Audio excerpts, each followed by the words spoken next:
Restoration works almost completed on part of the Muddy River in the Fenway. The results, a more attractive green space on the Emerald Necklace designed by Frederick Law Olmsted, but also more flood control. And you can take in the improvements tomorrow in a guided tour led by our guest, the Olmsted of our times, a parks advocate with Olmsted 2022.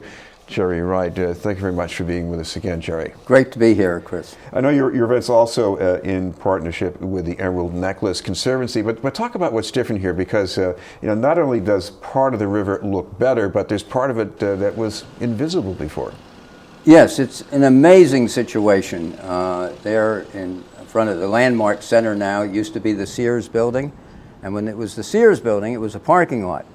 And then they removed the parking lot and made a semi-park-like area, but it was all flat. And few people knew that the Muddy River flowed beneath it. But the idea came up in honor of Justine Liff, the former commissioner, to do something. The Parks Commissioner in Boston. But the breakthrough to do it was really a flood in 1996 that flooded the station at Kenmore. So this brought in the Army Corps of Engineers. And what they're doing is, or they've done now, is daylight, as the landscape architects call it. They've brought the river into view. And it's an amazing situation. When I first saw the designs by landscape architects, I used to think, well, that's a bit more than it's going to be. But when you walk around it and see the trees that they've planted, even the first year, and of course Olmsted always used to say it'll really take 50 years before these trees grow to the point that I will sit in the shade of them, and of course I won't be around.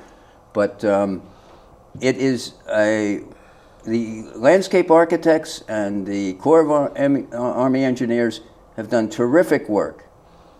Well, the art here is not just to conceal the art itself, but it conceals engineering, and there was a purpose to this engineering back in Olmsted's day. So explain why that matters. Well, when we go back to Olmsted, the commissioners wanted the park, the linear park, that was going to go from the Commons on Beacon Hill and down Commonwealth Ave, and before that through the Public Garden, and then on out to Franklin Park. And they wanted it to go sort of up and around Mission Hill.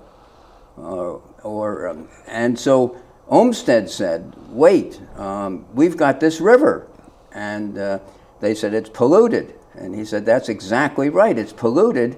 And we need to take care of that, because his focus was to make it a sanitary place.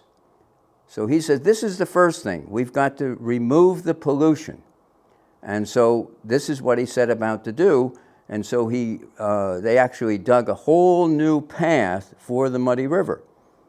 And at the time, of course, it was very different than it is now, because the tidewaters used to come up the Charles and right into the fens and all the way up to Leverett Pond near the Brook House.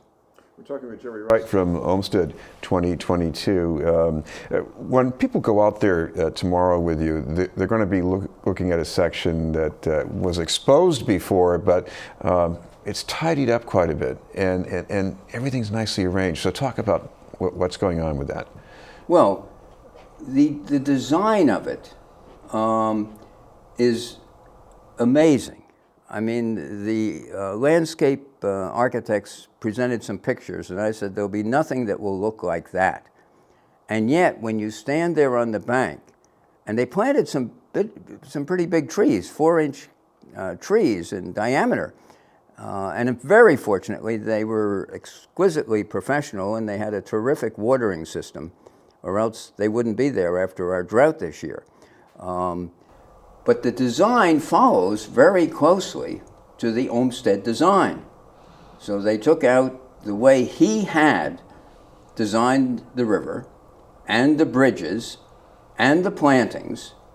So we have somewhat of a miracle that in this section, people will be able to walk around it and see exactly the way Olmsted wanted the river to be. With an island, I might add. And Yes. Olmsted was very much interested in having an island because he was wanted the ducks to have some place to nest. And his whole attempt was to bring nature in its natural ways of being into the city. And so this is the result of this work. Nobody complains about ducks, but what about all these geese and what they leave behind them? Well, we need a long time, Chris, to talk about the geese. The geese may be the most difficult problem that we now face in the park. And not only in Boston, but in Brookline. I mean, they have used all their resources simply to chase the geese out of Brookline. And they still are unable to do it. I mean, I think they've used dogs, they've used all sorts of different equipment that should scare the geese. But in Boston, we have a terrifically unique situation that the park rangers have started an addling program. To tamper with the eggs. Yes, tamper with the eggs, and this is all legal. Obviously, you can't go out and shoot the geese. But now this addling program is working. One other thing here is that the reason the congested river had to be cleared out in the first place was that things had deteriorated. And I guess one of the other species you have to worry about with deteriorating conditions is people. Well, people in the park have become a major problem in the fens. There is all sorts of illegal activity taking place in the fens. And beside that, just to begin with, numbers of people. Plus the dumping in the river, trash and everything. Yeah. Well, this is something that we've had experience out at Jamaica Pond, and starting 40 years ago. And it's a smaller community, and there are people from the community, basically, who have taken responsibility for the park. I like to say that 60% of the people will not throw down trash, 20% will. The last 20% are picking up the trash. So you need people to engage. And as far as engaging, tomorrow's event's going to start at 11 o'clock. So where should people meet up for this? It's at the Visitors Center.